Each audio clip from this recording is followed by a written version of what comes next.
do we feel about where the 49ers are at right now? Should they sign a Baker Mayfield despite being so far down the waiver wire, Jason?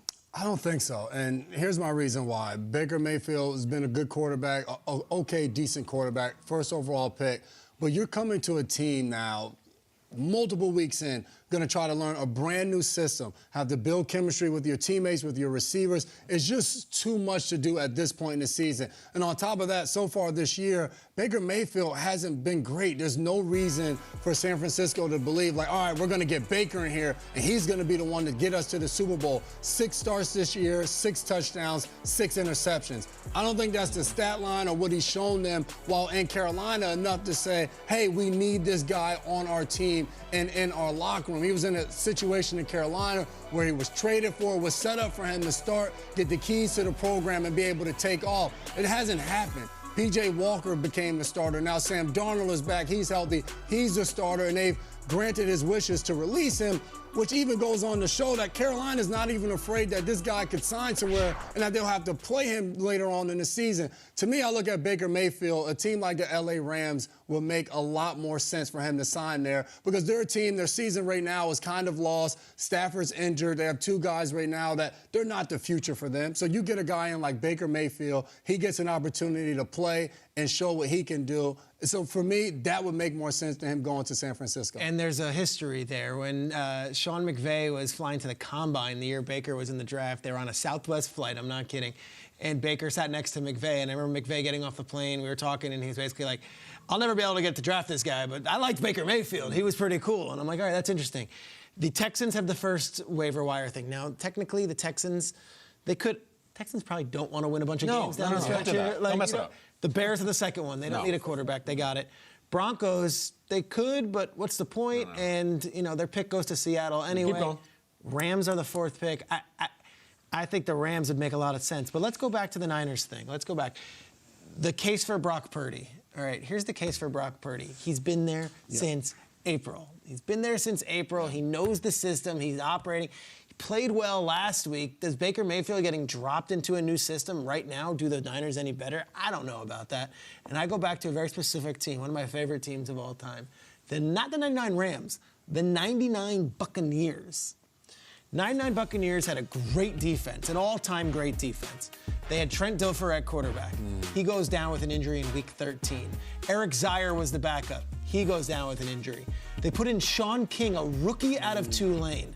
Sean King goes in and wins enough games and leads them to the playoffs, and they get to the NFC Championship game, and they're a Bert Emanuel play short and a Ricky Prohl dream catch short of going to the Super Bowl. I think Brock Purdy could be this year's Sean King, and I know that sounds like such a Good Morning Football statement from me. I'm with you, Peter. Brock Purdy could be this year's Sean King. All right, go and check your Google and go look up the history. We need to big font that. You need to big font that. I hear what you're putting down. But that's what it could be. We're not asking for you to come in and be Peyton Manning. We're not asking for you to come in and be Tom Brady. I'm asking you to come in and be Sean King.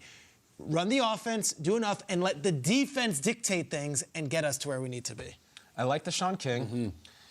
What if in that particular year, though, I'm just going to spitball this, the 99 Bucks could have signed Jake Plummer? Just a name I thought of. And Sean King didn't get him to the Super Bowl. And they had that good of a defense, and they didn't get there. Short of the Super Bowl for this year's Niners is a failure. It is. Let's just, a quick perspective on Baker Mayfield. 23 months ago, Baker Mayfield was in Arrowhead Stadium in the second round of the playoffs, going back and forth with the Chiefs in a weird game with a strange fumble at the pylon that got away from the Browns. They waxed the Steelers, they were ready for the Chiefs, and they lost the game. That was 23 months ago. The following season, the Browns started 3-1. He badly injured his shoulder, making a tackle, and was never the same player for the rest of the year. We know what happened with Sean Watson. They leave. The history shows up in Carolina. It's a mess. The coach gets fired. It is a whole concoction, a whole gumbo of junk, and it just did not work out. I think he is crazy talented still. I think he has one of the biggest arms in the league. I would do it, and I would do it, and I know it's not practical, and maybe it's not prudent, and all the points about time frame, it's really late in the year. But, man, roll the dice. You're going to go with the Purdy kid? Like, you're just going to die on that hill because you like him and he's been with you and we drafted him in the 7th round, we believed in him, and we saw him at the Combine. Like, I feel like they're going to lose in the divisional round or the wild card. And I'm like, man, what if we had just taken a shot on a bigger talent, on a more experienced guy? And again, if you want to get in the football of it, Baker played his best football surrounded Chubb and Hunt, and he's got Garrett and Njoku. Like, the Niners have that in threefold. Like, they are a loaded deal in which Baker step in there, hang out for a few weeks, and then listen, even if you're back up to Purdy for a while, we'll sign you. Maybe Purdy does go on to be great, and Baker never plays. Well, we took a shot. Yeah. And we had the last guy in the draft, and we brought in the first guy in the draft.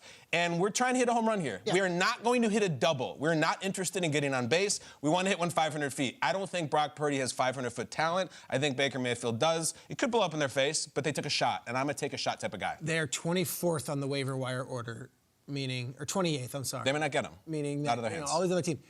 Do you think he lasts, though? Do you think there's another team that's like, I need Baker? I've looked down the whole list. He's $1.3 million for 5 more weeks, and you're getting Baker Mayfield, who's just, third string on Carolina and cut. I think the only team that makes sense is the spite pick of the Rams. That to do the Sun Tzu thing and say, like, we don't even really want Baker. We just want to make sure you don't get Baker. We don't make sure you don't go on some dream Super Bowl run with the guy we could have had. But I looked at the rest of the list, like, I don't see someone's like, let's definitely bring Baker Mayfield today into our building, unless the Rams do it to block them. Do you really think the Baker Mayfield experience from this season in Carolina it had nothing to do with his talent or? Sure. Or No, it did. like, It was a perfect storm. So then how do you think that it would just be justifiably different just because of the talent that's in San Francisco? Much better coach, much better team, just much better everything than in situations. Situation's definitely better. Listen, what are we talking about all year? Look at Geno Smith in Seattle. Yeah. He was written off. He sucked. He's in the Jets nowhere. Right place, right coach, right weapons. He looks like the MVP for 2 months. Daniel like, Jones it this happens. season. Tua Tagovailoa. It happens. And not saying it will. It could, though.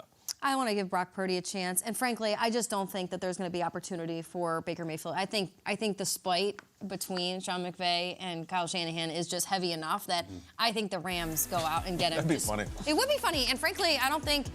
The Rams aren't laughing right now, so I think that's something to at least hold over their heads. And if they can make themselves look a little bit better in down the stretch, and maybe there's something there with Baker Mayfield for himself, but I just don't see it happening all the way down to the San Francisco 49ers. Furthermore, what did we say about Purdy's combine footage and the analysis that he got off of the draft? It was throwing to certain parts of the field is off limits, and Throw the ball. and a chore. And It's a chore rather to than a throw the count. ball. Yeah, And then loaded Jason clip. McCourty had this unbelievable comeback yesterday that was kind of sounds like the way the 49ers run their offense. Why can't he be the perfect fit? In fact, we're going to have this on Taco about it because it's really making me mad that we're doing All this right. to Brock Purdy already. I love Let's do it. it. I'm Hell of a interested to team. see, would Baker want to be a backup quarterback, though, to finish not out up the to Baker season? anymore. No doubt about it. What I'm He's saying coming somewhere. Is it a good situation if San Fran brings him in, a team that's winning, to be the backup? Is that a positive situation versus a Josh Johnson, who's a veteran, who's fired up to be a backup and mentor the guy in front? Listen, Baker's a couple months from being on FS1 calling a game in the Mountain West. It's if they think he'll take a That's what job, I'm saying. It's, right? it could be that way soon. Or he wins the Super Bowl with the 49ers. Big difference.